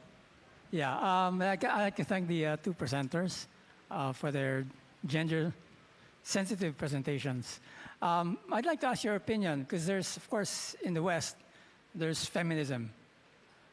How would you compare or contrast your vision of gender sensitivity in a Asian sense to the Western sense of feminism? Your opinion. I'm not a sociologist, and I'm not an expert on this, so I'm just asking your observations on whether they're the same, they're different, and how they may be the same or different. Okay, thank you. Okay, it's a very difficult question, actually.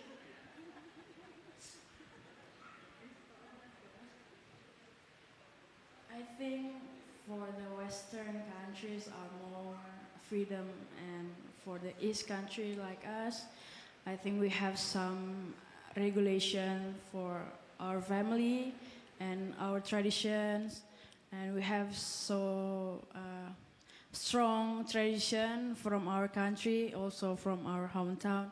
So that's why if we are saying feminist, I think it's not that the woman, maybe in Eastern countries, are more respected, and from the view that the Western countries have more free, like they can express themselves freely, right? But in our tradition, we need to respect elders and also respect the people who are more adult than us. So that's the difference between Eastern and Western. I think there's an add-on from Miss Listiana. Okay. I think there are two different things, because for gender here, what I mentioned is that basically we want to make balance between the rights between men and women. So we cannot leave out men. We have to put men into discussion as well. But sometimes men, in my case, they don't want to be part of this because because this is not my role or my responsibilities in my culture. So, and then that's why we want to make sure that when we would like to do together, it cannot be that that one party is doing that and the other one is not doing anything. And I think in Western, I think when I've seen from the TV, it's also they also experience some issue with gender equality as well, gender inclusion, especially with the big companies, because they want to look cool by mentioning that they are inclusive, they diverse and so on. But at the end, they don't do that because they just there are so much pressure regarding gender equality. But even in the Western countries, you could see that nowadays with the current, in the US, for example, like they also have some issues with the gender equality and imbalance. So I think the problem is still there, no matter where you are from. Even Western country is facing that issue, and but they are more open talking about gender equality than us coming from Asian country, because when we talk about gender, more or less, like especially in rural areas, it's taboo. I'm going to talk about gender before men, so it's like something that is not used to. So, but it is different from the Western country, that when you talk about men and women, sometimes it's more open. So, and then that's what my community, what I'm doing is that within the community I'm building, there is nothing like that. We are all the same. We all have, regardless from farm level to the company, because in the company I also have male workers, So I don't know, but 80% of my employees are female, but they basically we respect when they can do more than men, then we have to pay them more, So not that they do more and they are paid less. So that's something a part of gender equality, because it's quite wide. The topic is really complex. It's not only about equal pay. It's also the way you treat. No bullying, for example, that's also part of it. No bullying is also part of a gender inclusive program. So, and then there are many things connected to gender inclusive program. So it's not only one topic that many people only think that, yeah, women has to be respected. Yeah, but we also have to respect men as well. But men also have to respect us back. So that's how the cycle should be. I think okay, so. Thank you very much. Thank you. Let's take one more question from there. Yeah.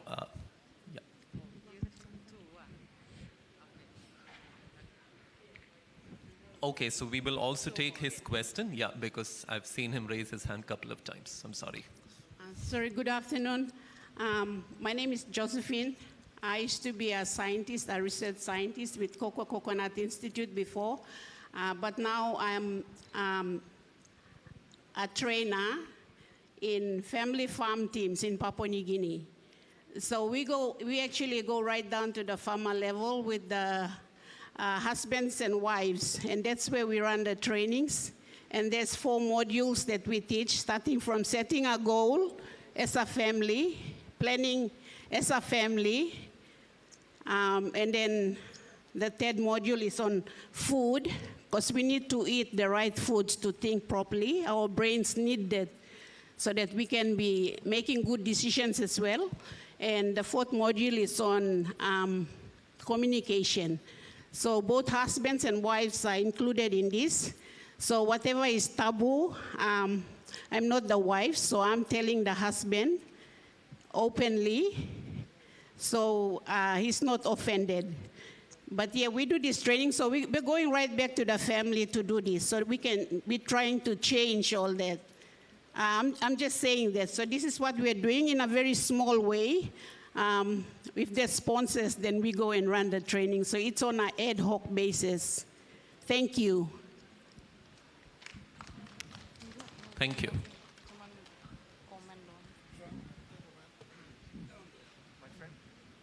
So please.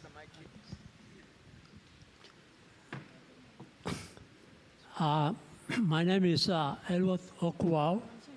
I did my postgraduate studies at Philippines, Ateneo Manila Jesuit University. So I have been in Philippines for 4 years, and I have some experience in relation to the production of this coconut. But I'm the mining specialist. I did some research at the Octeri mine, and currently I'm working with the Bangunna landowners to contextualize the colonial mining policy into the land and mineral rights of the indigenous people of Bougainville. So I'm here just to hear some of your talks, which are very, very, very good and very encouraging. But my question is, especially in relation to gender equity. My question is, in relation to gender equity, how will we overcome the issues and problems related to the comparative disadvantages and comparative advances in relation to the commercialization of coconut products throughout the world by the coconut producing countries? So this is where I see there are problems and issues that need to be threatened by the world countries where the coconut is being used as commercial growth. So my question is, there are issues and problems that we have to face in relation to gender equity and related to the comparative disadvantages and comparative advances with the commercialization of the coconut products throughout the world by the coconut producing countries. And how can we overcome these problems and issues? Thank you. Thank you very much. So the question is focusing on how to cover all of the disadvantage about the inequality. Yes. The question is how can we overcome the disadvantages, comparative disadvantages and the comparative advantages of the commercialization of coconut product by the coconut producing countries throughout the world. Because there are problems that need to be solved. Okay. Are you clear?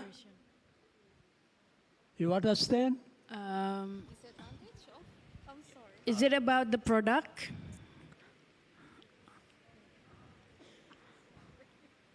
I mean, one of you can please help us.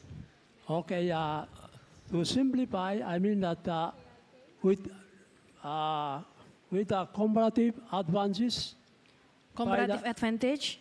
Comparative advances, I mean that there are countries in the world, especially those who are staying here now, who have advances over their less advantaged countries.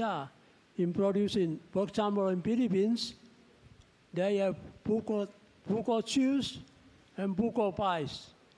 We don't have here in Papua New Guinea at this point in time. Maybe later we'll get it, but how are you free in your advances to educate the less developed countries freely and willingly in relation to gender equity, your product to the less advantaged countries? That is what I say, comparative advantage. And comparative disadvantage means that the less advantaged countries are maybe financial capability and technical capability.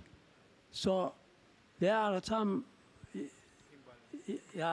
so those things, they need to be ironed out properly. So that is my question.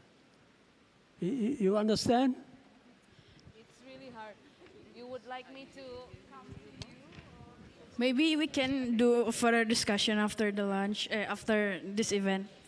Oh, okay. What I'm Thank you, thank you. We'll answer that question. You can sit down. okay. Yeah.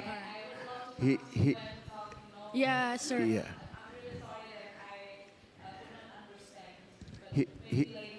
I'll explain his question. Yeah. So his question is, there are more advanced countries like Philippines, Indonesia, who have advanced in coconut technology.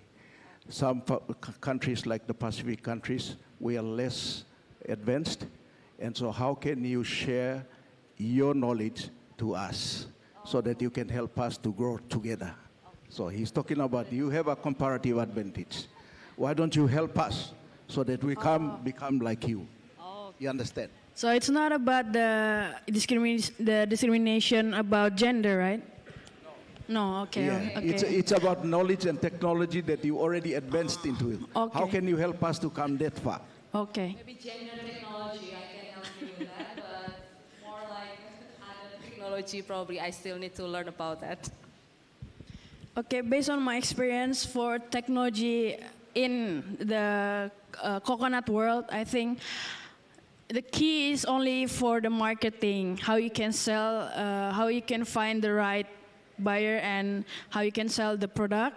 And also for the comparative advantage, I think it's not about the technology because everyone has the technologies, right? The thing is that you can market your product. Also, you can find what you're going to sell to other customers. And I think it's not about technologies anymore. Thank you, sir. Thank you for the very good questions. Thank you. So we did have a lot of questions, I think, for this session. Maybe because of the session theme, either everybody is interested in it or we are all willing to contribute, waiting to see good changes. That's something very positive. To give a quick summary of this session, we had our wonderful speakers present their thoughts on gender inclusivity, the factors that associate with them, significance and their impact. Importantly, at all levels of the coconut supply chain, not just at, say for example in the field, but at all levels. Their presentations also covered challenges that are involved, implementation strategies, and the way forward. Thank you very much. Thank you. Please put your hands together. I now request our speakers to please remain on stage, and I request speakers from the previous session, Mr. Thomas and Mr. Sasikumar, to please come on stage.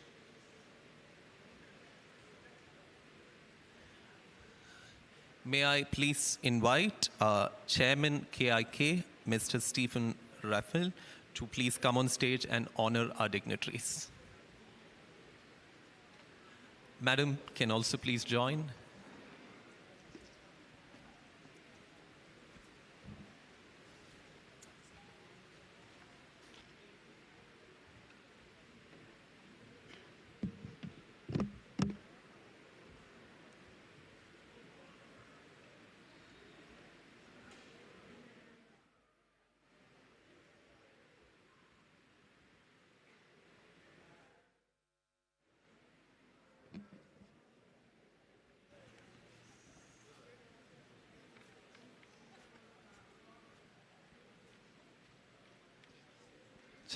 Please put your hands together. Thank you.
That brings us to the end of our last session.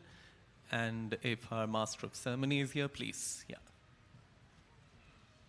Let me also take a minute. I know it's off the note, but at least for all of us, the international delegates, it's been a great experience. Our heartfelt thanks to the ICC and KIK. Right from the airport, I mean, it has been a wonderful time we are having here. Great hospitality. I mean, it has to come from the heart, and there's this team that's doing it amazing. All the green shirt volunteers and all of you, it's been a great time with all of you. Thank you so much.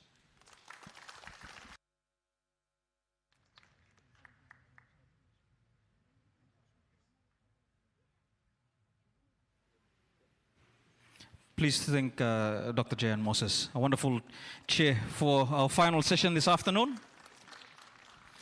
All right, congratulations on surviving 2 days of very informative sessions. We're nearly there. We'll have some final remarks from Mr. Stephen Raphael before we prepare ourselves for the trip to Kokopo tomorrow.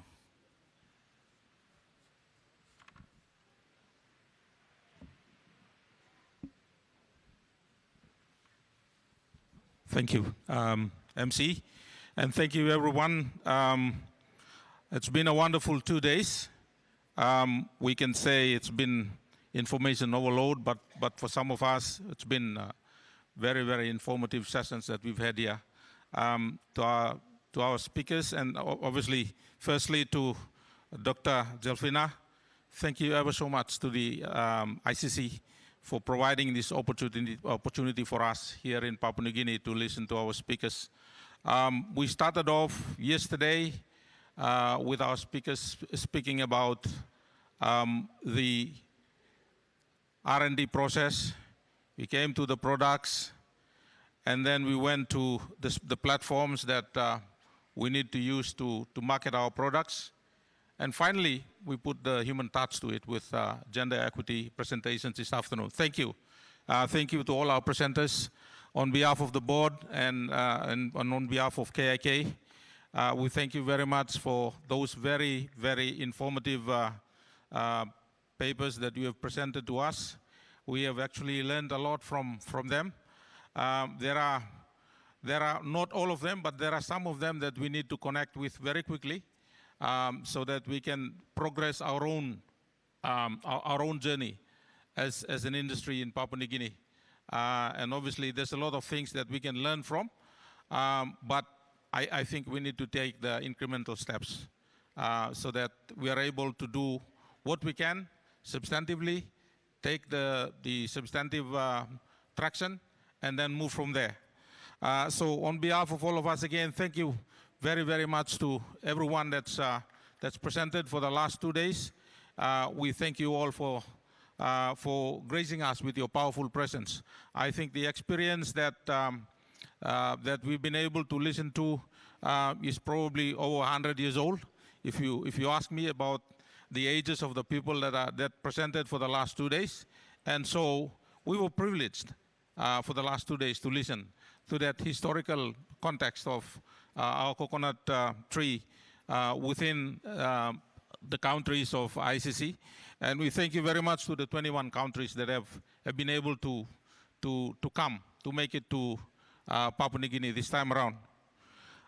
In our own context in Papua New Guinea, for those of us Papua New Guineans who are here, entrepreneurs and our own researchers that are here, we are prepared to put a national context to it in the early part of next year. What we're going to do is we're going to call all our producers, all our entrepreneurs, and people that have done research and are exporting overseas, or some of these companies that are here, WR Carpenters, we would like to hear your experience next year. And so for us as a country and as Papua New Guineans, would like to put a national context to it. And so for us, from the desk of KIK and from the board, this is what we're going to do next year.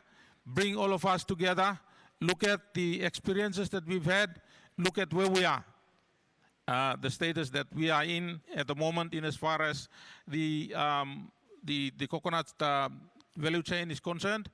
And obviously, also take a look at our census that was launched yesterday. That's very critical because I think for us, coconut is going to be based on data, and it's going to be data driven.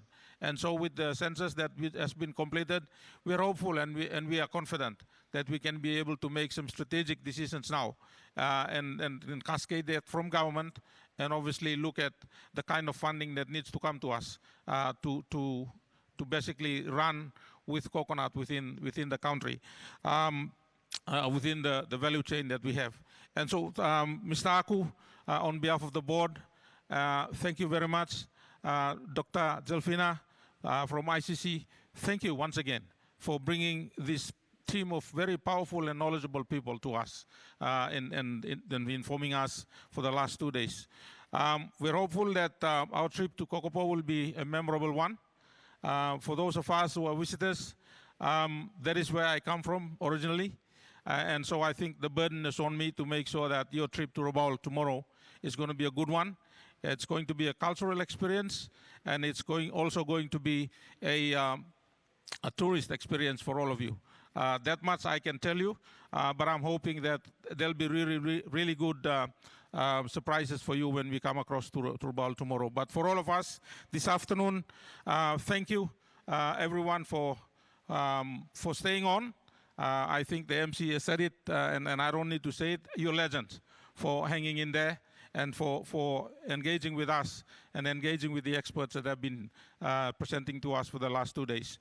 With that, I would like to say thank you and good afternoon to all of us as we go on to the next session of our program. Thank you.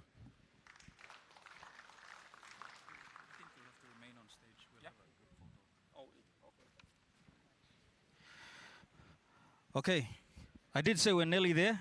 There's only one thing left to do, so it's a group photo for everybody. So if I can get you to stand up, just shake off the cobwebs, put a smile on your face, and while you're walking up, just some reminders for those that will be taking part in the trip to Kokopo tomorrow. Please be at your hotel by 7:30 a.m. for the buses to depart. Okay, so the buses depart 7:30. You should be at the hotel reception at 7 a.m. just in case of traffic. I think that's the only announcement. If you miss out on visiting Paradise tomorrow. After this, there's also some refreshments, afternoon teas provided in the foyer this afternoon. Please don't just look at me, make your way up to the stage, take your spot.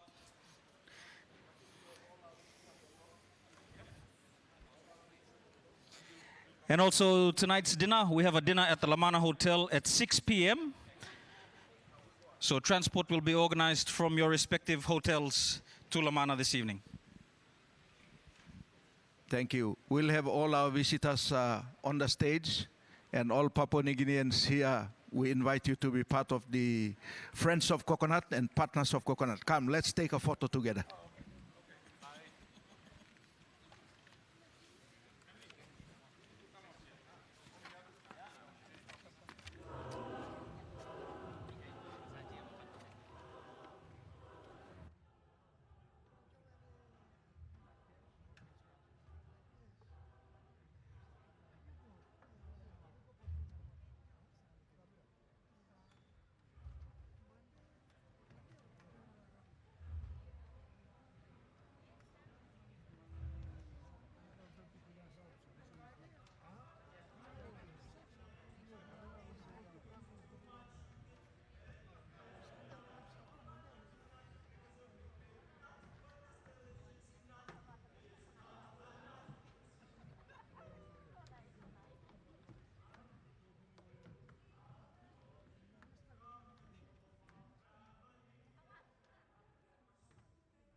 Guinea will be celebrating the World Coconut Day from the 30th September to the 4th of October this year at Sir John Guise Stadium as a member of the International Coconut Community. The International Coconut Community is made up of 21 coconut producing countries that accounts for over 90% of the world's coconut production and exports of coconut products. The theme of the event is Coconut for a Circular Economy, building partnerships for maximum value. The World Coconut Day will feature speakers from the international coconut community and showcase MSMEs and their local products. Experience the vibrant coconut culture of Papua New Guinea, where creativity and tradition blend seamlessly. Join us as we celebrate the coconut's incredible contributions to our health, our economy, and our cultural heritage. The World Coconut Day is proudly brought to you by WR Carpenters and supported by Island Mobile Hire Cars, Kumul Consolidated Holdings, Air New Guinea, Hilton Hotel, Crown Hotel, and National Teachers Insurance Limited.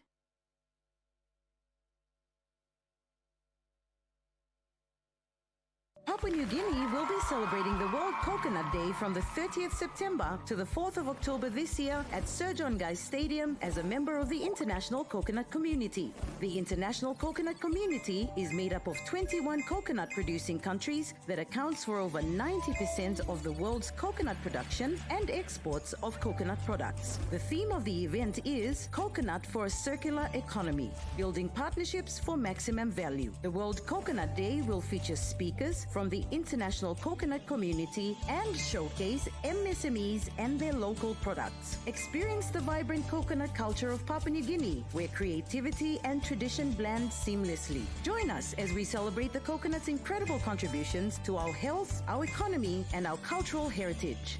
The World Coconut Day is proudly brought to you by WR Carpenters and supported by Island Mobile Hire Cars, Kumul Consolidated Holdings, Air New Guinea, Hilton Hotel, Crown Hotel, and National Teachers Insurance Limited.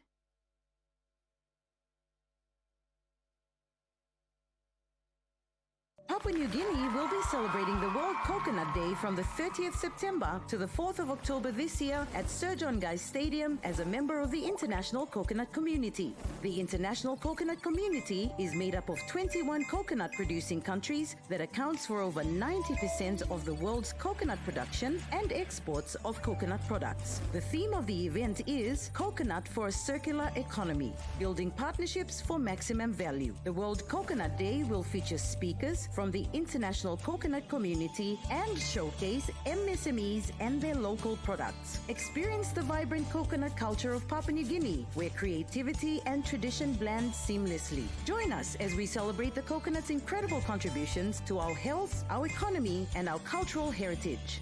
The World Coconut Day is proudly brought to you by WR Carpenters and supported by Island Mobile Hire Cars, Kumul Consolidated Holdings, Air New Guinea, Hilton Hotel, Crown Hotel, and National Teachers Insurance Limited.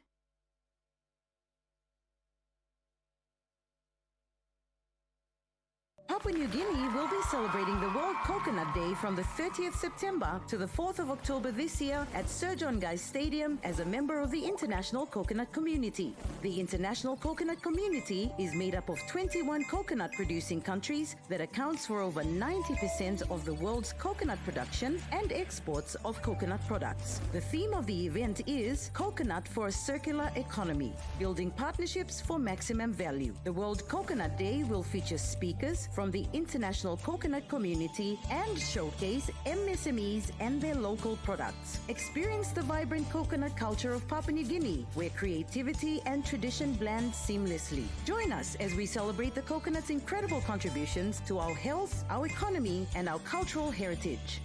The World Coconut Day is proudly brought to you by WR Carpenters and supported by Island Mobile Hire Cars, Kumul Consolidated Holdings, Air New Guinea, Hilton Hotel, Crown Hotel, and National Teachers Insurance Limited.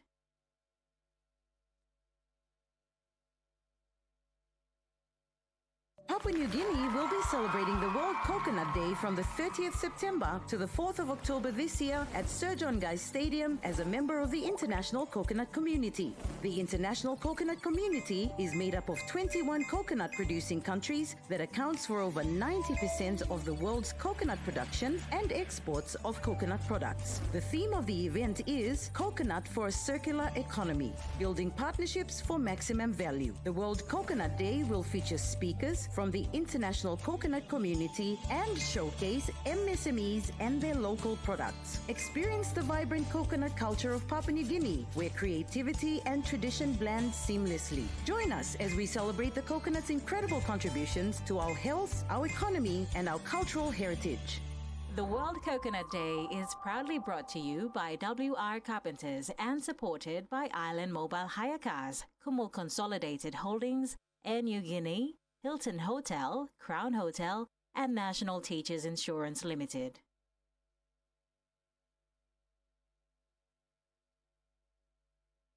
Papua New Guinea will be celebrating the World Coconut Day from the 30th September to the 4th of October this year at Sir John Guise Stadium as a member of the international coconut community. The international coconut community is made up of 21 coconut producing countries that accounts for over 90% of the world's coconut production and exports of coconut products. The theme of the event is Coconut for a Circular Economy, building partnerships for maximum value. The World Coconut Day will feature speakers from the international coconut community and showcase MSMEs and their local products. Experience the vibrant coconut culture of Papua New Guinea, where creativity and tradition blend seamlessly. Join us as we celebrate the coconut's incredible contributions to our health, our economy, and our cultural heritage. The World Coconut Day is proudly brought to you by WR Carpenters and supported by Island Mobile Hire Cars, Kumul Consolidated Holdings, Air New Guinea, Hilton Hotel, Crown Hotel, and National Teachers Insurance Limited.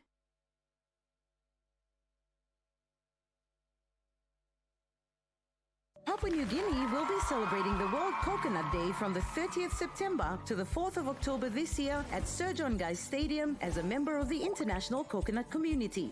The international coconut community is made up of 21 coconut producing countries that accounts for over 90% of the world's coconut production and exports of coconut products. The theme of the event is Coconut for a Circular Economy, building partnerships for maximum value. The World Coconut Day will feature speakers from the international coconut community and showcase MSMEs and their local products. Experience the vibrant coconut culture of Papua New Guinea, where creativity and tradition blend seamlessly. Join us as we celebrate the coconut's incredible contributions to our health, our economy, and our cultural heritage. The World Coconut Day is proudly brought to you by WR Carpenters and supported by Island Mobile Hire Cars, Kumul Consolidated Holdings, Air New Guinea, Hilton Hotel, Crown Hotel, and National Teachers Insurance Limited.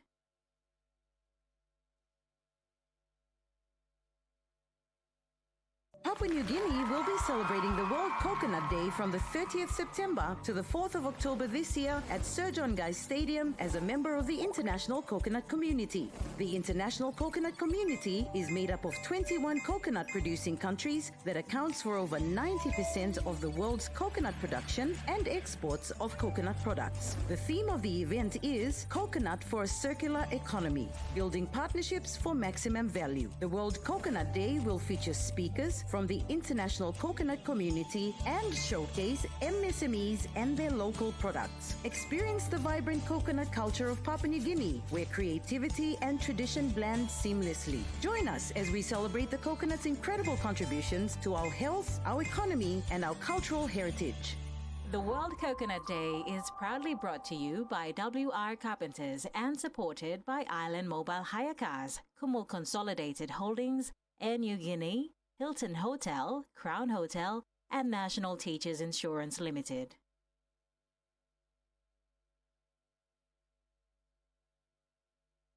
Papua New Guinea will be celebrating the World Coconut Day from the 30th September to the 4th of October this year at Sir John Guise Stadium as a member of the international coconut community. The international coconut community is made up of 21 coconut producing countries that accounts for over 90% of the world's coconut production and exports of coconut products. The theme of the event is Coconut for a Circular Economy, building partnerships for maximum value. The World Coconut Day will feature speakers from the international coconut community and showcase MSMEs and their local products. Experience the vibrant coconut culture of Papua New Guinea, where creativity and tradition blend seamlessly. Join us as we celebrate the coconut's incredible contributions to our health, our economy, and our cultural heritage.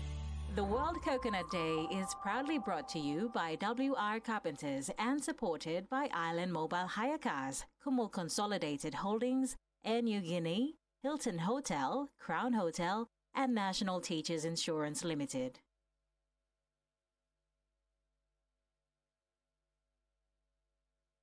Papua New Guinea will be celebrating the World Coconut Day from the 30th September to the 4th of October this year at Sir John Guise Stadium as a member of the international coconut community. The international coconut community is made up of 21 coconut producing countries that accounts for over 90% of the world's coconut production and exports of coconut products. The theme of the event is Coconut for a Circular Economy, building partnerships for maximum value. The World Coconut Day will feature speakers from the international coconut community and showcase MSMEs and their local products. Experience the vibrant coconut culture of Papua New Guinea, where creativity and tradition blend seamlessly. Join us as we celebrate the coconut's incredible contributions to our health, our economy, and our cultural heritage. The World Coconut Day is proudly brought to you by WR Carpenters and supported by Island Mobile Hire Cars, Kumul Consolidated Holdings, Air New Guinea, Hilton Hotel, Crown Hotel, and National Teachers Insurance Limited.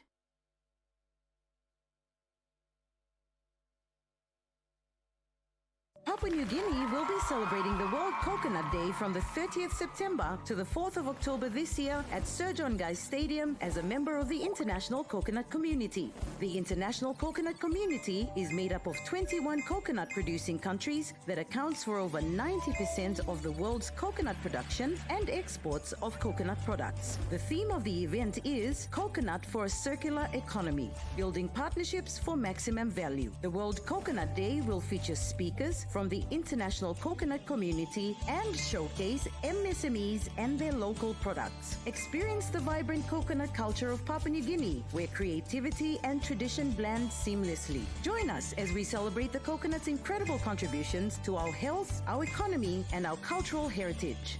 The World Coconut Day is proudly brought to you by WR Carpenters and supported by Island Mobile Hire Cars, Kumul Consolidated Holdings, Air New Guinea, Hilton Hotel, Crown Hotel, and National Teachers Insurance Limited.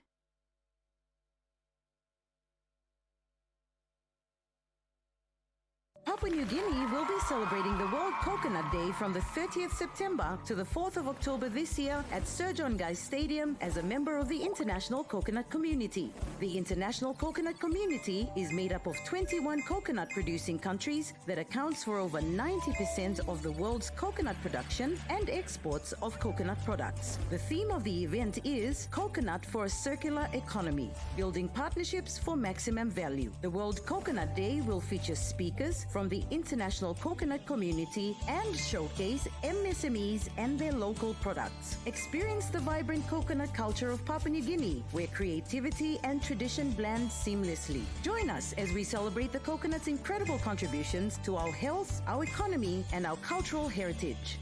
The World Coconut Day is proudly brought to you by WR Carpenters and supported by Island Mobile Hire Cars, Kumul Consolidated Holdings, Air New Guinea, Hilton Hotel, Crown Hotel, and National Teachers Insurance Limited.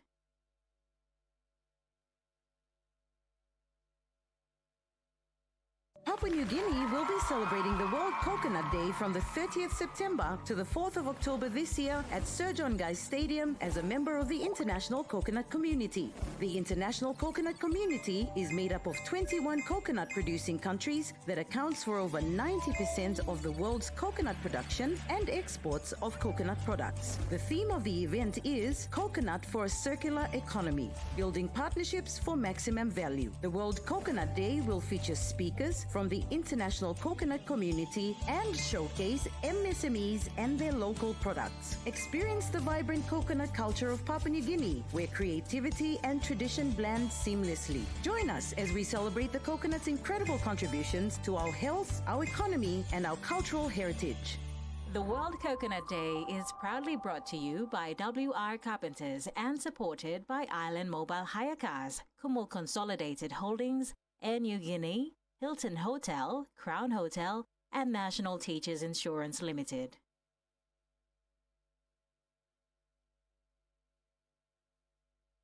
Papua New Guinea will be celebrating the World Coconut Day from the 30th September to the 4th of October this year at Sir John Guise Stadium as a member of the international coconut community. The international coconut community is made up of 21 coconut-producing countries that accounts for over 90% of the world's coconut production and exports of coconut products. The theme of the event is Coconut for a Circular Economy, building partnerships for maximum value. The World Coconut Day will feature speakers from the international coconut community and showcase MSMEs and their local products. Experience the vibrant coconut culture of Papua New Guinea, where creativity and tradition blend seamlessly. Join us as we celebrate the coconut's incredible contributions to our health, our economy, and our cultural heritage. The World Coconut Day is proudly brought to you by WR Carpenters and supported by Island Mobile Hire Cars, Kumul Consolidated Holdings, Air New Guinea, Hilton Hotel, Crown Hotel, and National Teachers Insurance Limited.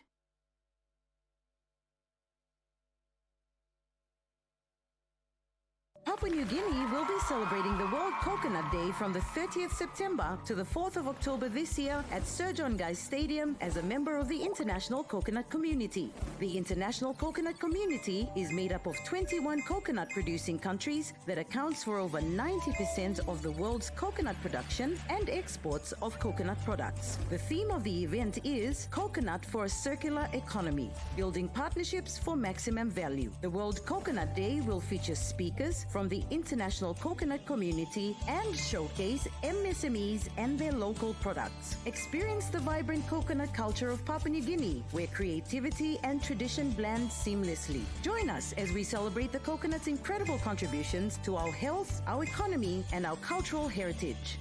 The World Coconut Day is proudly brought to you by WR Carpenters and supported by Island Mobile Hire Cars, Kumul Consolidated Holdings, Air New Guinea, Hilton Hotel, Crown Hotel, and National Teachers Insurance Limited.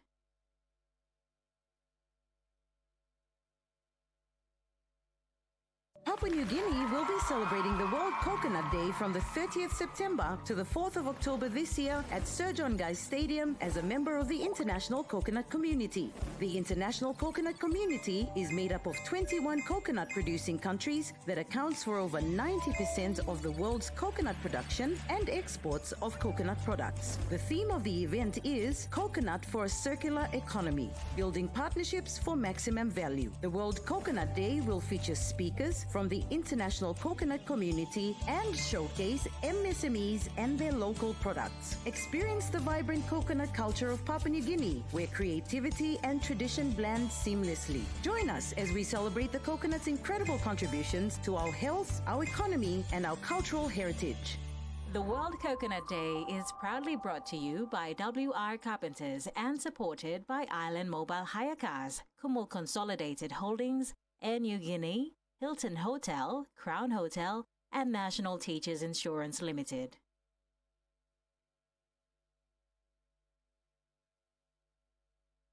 Papua New Guinea will be celebrating the World Coconut Day from the 30th September to the 4th of October this year at Sir John Guise Stadium as a member of the international coconut community. The international coconut community is made up of 21 coconut-producing countries that accounts for over 90% of the world's coconut production and exports of coconut products. The theme of the event is Coconut for a Circular Economy, building partnerships for maximum value. The World Coconut Day will feature speakers from the international coconut community and showcase MSMEs and their local products. Experience the vibrant coconut culture of Papua New Guinea, where creativity and tradition blend seamlessly. Join us as we celebrate the coconut's incredible contributions to our health, our economy, and our cultural heritage.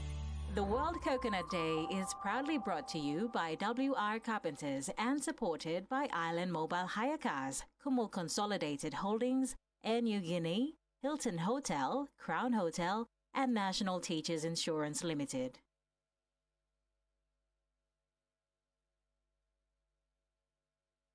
Papua New Guinea will be celebrating the World Coconut Day from the 30th September to the 4th of October this year at Sir John Guise Stadium as a member of the international coconut community. The international coconut community is made up of 21 coconut-producing countries that accounts for over 90% of the world's coconut production and exports of coconut products. The theme of the event is Coconut for a Circular Economy, building partnerships for maximum value. The World Coconut Day will feature speakers from the international coconut community and showcase MSMEs and their local products. Experience the vibrant coconut culture of Papua New Guinea, where creativity and tradition blend seamlessly. Join us as we celebrate the coconut's incredible contributions to our health, our economy, and our cultural heritage. The World Coconut Day is proudly brought to you by WR Carpenters and supported by Island Mobile Hire Cars, Kumul Consolidated Holdings, Air New Guinea, Hilton Hotel, Crown Hotel, and National Teachers Insurance Limited.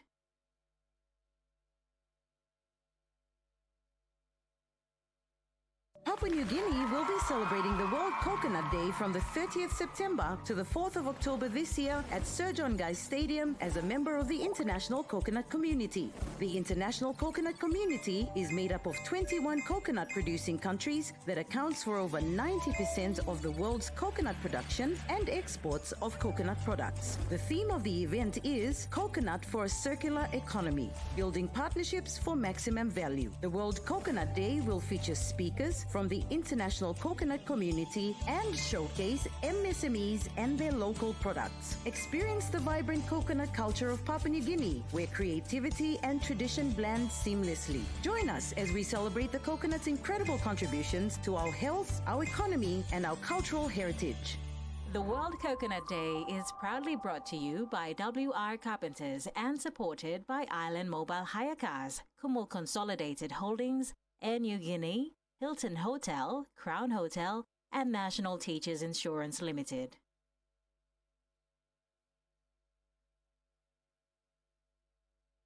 Papua New Guinea will be celebrating the World Coconut Day from the 30th September to the 4th of October this year at Sir John Guise Stadium as a member of the international coconut community. The international coconut community is made up of 21 coconut-producing countries that accounts for over 90% of the world's coconut production and exports of coconut products. The theme of the event is Coconut for a Circular Economy, building partnerships for maximum value. The World Coconut Day will feature speakers from the international coconut community and showcase MSMEs and their local products. Experience the vibrant coconut culture of Papua New Guinea, where creativity and tradition blend seamlessly. Join us as we celebrate the coconut's incredible contributions to our health, our economy, and our cultural heritage.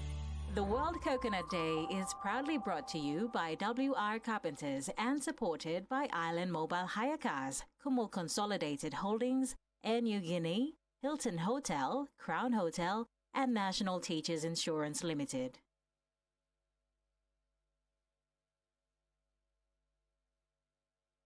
Papua New Guinea will be celebrating the World Coconut Day from the 30th September to the 4th of October this year at Sir John Guise Stadium as a member of the international coconut community. The international coconut community is made up of 21 coconut-producing countries that accounts for over 90% of the world's coconut production and exports of coconut products. The theme of the event is Coconut for a Circular Economy, building partnerships for maximum value. The World Coconut Day will feature speakers from the international coconut community and showcase MSMEs and their local products. Experience the vibrant coconut culture of Papua New Guinea, where creativity and tradition blend seamlessly. Join us as we celebrate the coconut's incredible contributions to our health, our economy, and our cultural heritage. The World Coconut Day is proudly brought to you by WR Carpenters and supported by Island Mobile Hire Cars, Kumul Consolidated Holdings, Air New Guinea, Hilton Hotel, Crown Hotel, and National Teachers Insurance Limited.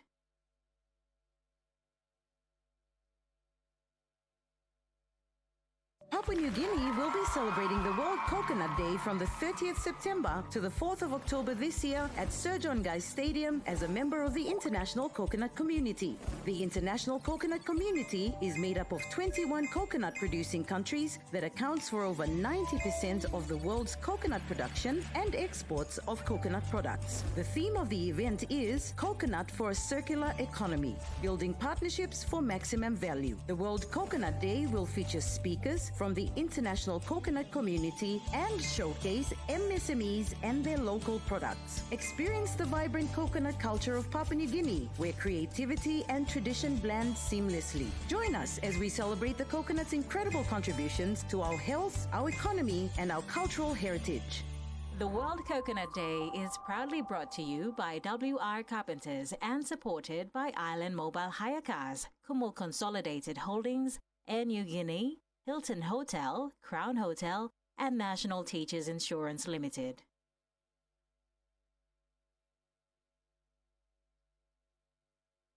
Papua New Guinea will be celebrating the World Coconut Day from the 30th September to the 4th of October this year at Sir John Guise Stadium as a member of the international coconut community. The international coconut community is made up of 21 coconut-producing countries that accounts for over 90% of the world's coconut production and exports of coconut products. The theme of the event is Coconut for a Circular Economy, building partnerships for maximum value. The World Coconut Day will feature speakers from the international coconut community and showcase MSMEs and their local products. Experience the vibrant coconut culture of Papua New Guinea, where creativity and tradition blend seamlessly. Join us as we celebrate the coconut's incredible contributions to our health, our economy, and our cultural heritage. The World Coconut Day is proudly brought to you by WR Carpenters and supported